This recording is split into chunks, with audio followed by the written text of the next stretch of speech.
घर लौटने के बाद तेजस ने आदित्य राज के निर्देशानुसार 10 बार अक्षरों का अभ्यास किया। जो कुछ उसने सीखा था उसे आत्मसात करने के बाद उसे एहसास हुआ कि दोपहर का भोजन करने का समय हो चुका है। भोजन के बाद आदित्य राज ने सभी को 1 घंटे का आराम दिया। इसके बाद उन्होंने पवन भेड़िया परिवर्तन पर दोपहर का पाठ शुरू किया। तेजस को इस विषय में विशेष रुचि थी। अपनी पुरानी शक्तियों को वापस पाने के लिए उसे इस दुनिया की शक्ति प्रणाली को समझना जरूरी था। इसी के साथ वह अपनी पिछली क्षमताओं को पुनः प्राप्त करने और इस दुनिया की अनूठी विशेषताओं और रहस्यमय स्वर्ग तकनीकों को एकीकृत करके खुद को और भी अधिक सशक्त बना सकता था।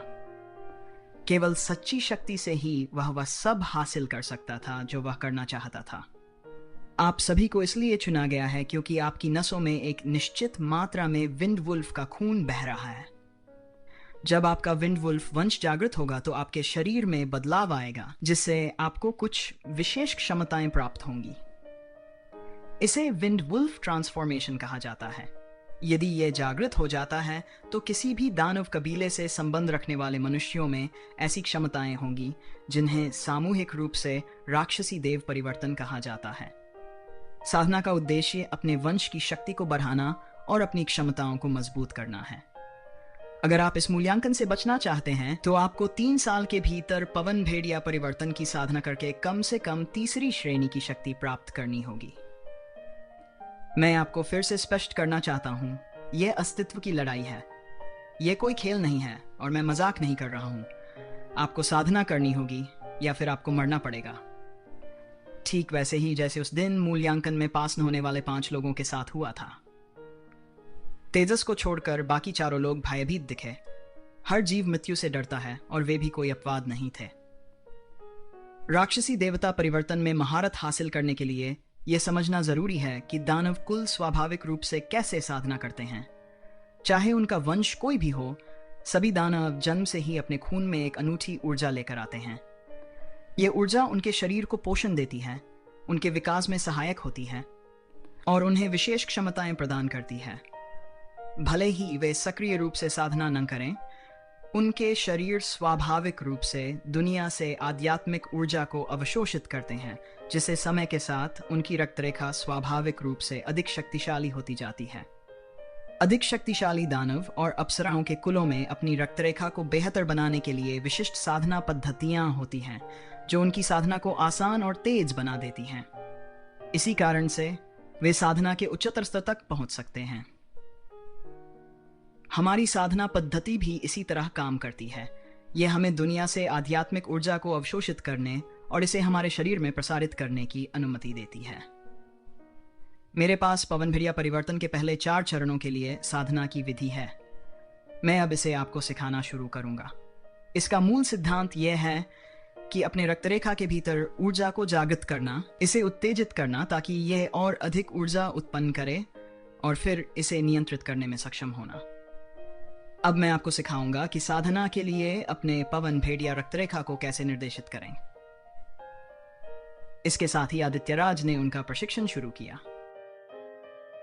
तेजस ने ध्यान से आदित्य राज की बातें सुनी और उसे उनकी व्याख्याएं काफी सीधी और स्पष्ट लगीं।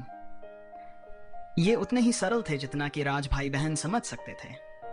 जहां तक तेजस और हिमांशी की समझने की क्षमता का सवाल था, आदित्य राज को उन पर कम ही शक था। पवन भेड़िया परिवर्तन की साधना की मूल विधि में रक्तरेखा को उत्तेजित करना शामिल था।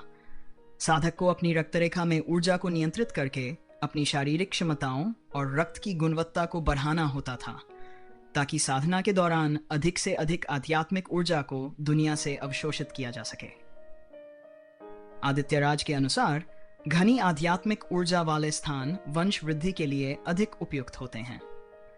लेकिन अगर ये ऊर्जा बहुत घनी होती है तो शरीर इसे सहन नहीं कर सकता, खासकर जब मानव शरीर दानवों और अप्सराओं के शरीर की तुलना में काफी नाजुक होता है।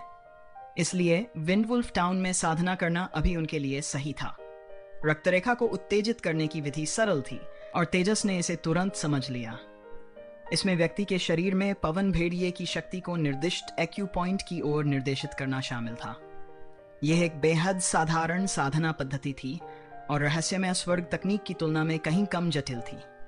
हालांकि चाहे यह पद्धति कितनी भी सरल क्यों न हो, तेजस इसे नहीं सीख सका। कारण साफ था, उसके पास पवन भेड़िए का खून नहीं था। उसकी पवन ब्लेड क्षमता रहस्यमय स्वर्ग तकनीक की ऊर्जा के उपयोग से अवशोषण के माध्यम से प्राप्त की गई थी। वह अपने भीतर पवन ब्लेड की ऊर्जा को बरकरार रखे हुए था। जब उसने उनका उपयोग किया तो रहस्यमय स्वर्ग तकनीक उसकी ऊर्जा को पवन ब्लेड रखा क्षमता द्वारा छोड़े गए छाप के आधार पर समान ऊर्जा में परिवर्तित कर देती थी। हालांकि इसकी तीव्रता वही रही जैसे जब उसने क्षमता को अवशोषित किया था। दूसरे शब्दों में, पवन भेड़िया परिवर्तन की साधना पद्धति उसके लिए कोई विशेष मायने नहीं रखती थी। यह केवल उसकी दुनिया की साधना पद्धतियों और राक्षसी देव परिवर्तन की समझ को बढ़ाने का एक साधन थी। आदित्य राज के मार्गदर्शन में राज भाई बहनों ने जल्द ही अपनी वंश शक्ति की सहायता से अपनी रक्तरेखा को उत्तेजित करना सीख लिया। हिमांशी ने विशेष रूप से इस विधि को बहुत जल्दी समझ लिया। आदित्य राज ने उसे केवल एक बार निर्देश दिया और वह स्वतः ही साधना करने में सक्षम हो गई। लेकिन तेजस के मामले में चीजें थोड़ी अलग थीं। आदित्य राज उसे निर्देश देने ही वाला था कि तेजस एक चमकती हरी रोशनी से घिर गया, क्योंकि उसने विंड ब्लेड को सक्रिय कर दिया था। उसके चारों ओर वायु तत्वों की मौजूदगी महसूस की जा सकती थी, हालांकि उसके शरीर में पवन भेड़िया परिवर्तन का कोई संकेत नहीं था। हाँ, आपने स्पष्ट रूप से समझाया, मैंने इसे आजमाया और यह काम करता हुआ प्रतीत हुआ, तेजस ने गंभीरता से कहा। आदित्य राज ने उसे संदेह भरी नजरों से देखा। उसने कई लोगों को सिखाया था और बहुत से प्रतिभाशाली लोगों को देखा था, लेकिन तेजस जैसा कोई व्यक्ति जिसने बिना किसी मार्गदर्शन के विंड वुल्फ ट्रांसफॉर्मेशन साधना की मूल बातें इतनी जल्दी समझ ली थीं, वह पहली बार देख रहा था। उसकी जन्मजात प्रतिभा असाधारण थी। जब आदित्य राज ने पहली बार तेजस को देखा तो उन्हें महसूस हुआ कि यह बच्चा कुछ खास है। हालांकि वह इस अनोखेपन को ठीक से परिभाषित नहीं कर पाए थे, लेकिन यह निश्चित रूप से एक सकारात्मक संकेत था। यहां तक कि आदित्य राज ने युवावस्था में तेजस जैसी असाधारण क्षमता नहीं दिखा पाए थे। सच तो यह था कि तेजस के मन में सबसे बड़ा सवाल था कि क्या तीसरे साधना क्रम में कोई बाधा थी, लेकिन वह अभी इस सवाल को पूछना नहीं चाहता था, क्योंकि इससे आदित्य राज को शक हो सकता था। उसने पहले खुद ही परीक्षण करने का फैसला किया। आखिरकार उसकी साधना पद्धति और राक्षसी देव परिवर्तन का मार्ग अलग अलग थे। ठीक है, तुम इसी तरह अपनी साधना जारी रखो और अपनी वंश शक्ति को बढ़ाने की कोशिश करो। 1 महीने बाद मैं तुम्हारी साधना प्रगति और क्षमताओं की ताकत का आकलन करूंगा, आदित्य राज ने कहा। गुरुजी, क्या मैं एक सवाल पूछ सकता हूं? तेजस ने पूछा। हाँ जरूर, आदित्य राज ने हामी भरी। तेजस ने पूछा, गुरुजी, डेमन महाद्वीप पर दानव और अप्सराओं का सर्वोच्च क्रम क्या है? आदित्य राज थोड़े अचंभित हुए। उन्हें इस सवाल की उम्मीद नहीं थी। उन्होंने तेजस की ओर देखा, जो तेज नजरों और मासूम चेहरे के साथ खड़ा था, और जवाब दिया, किंवदंतियों के अनुसार यह 12वां क्रम है। मैं इस शक्ति की महानता की कल्पना भी नहीं कर सकता। जहां तक पैतृक दानवों के अस्तित्व और 12वें क्रम से आगे की रैंक का सवाल है, मैं निश्चित रूप से कुछ नहीं कह सकता। आदित्य राज का उत्तर सुनकर तेजस थोड़ा हिला और उसने तुरंत अपने भविष्य की योजना बनाई। डोलुओ महाद्वीप, जो उसकी मूल दुनिया थी, वहां पर एक सामान्य व्यक्ति का अधिकतम स्तर 9वां क्रम होता था और उससे आगे देवता रैंक थे। अगर इस दुनिया का 10वां, 11वां और 12वां क्रम तीसरे, दूसरे और पहले वर्ग के बराबर होता है, तो इसका मतलब था कि डेमन महाद्वीप के दानव और अप्सराएं स्वाभाविक रूप से प्रथम श्रेणी के देवता के स्तर तक पहुंचने में सक्षम थे। अगर यह सच था, तो फलन ग्रह पर ऊर्जा का स्तर सबसे अधिक शक्तिशाली खगोलीय पिंडों में से एक होना चाहिए था, जिनका उन्होंने कभी सामना किया था।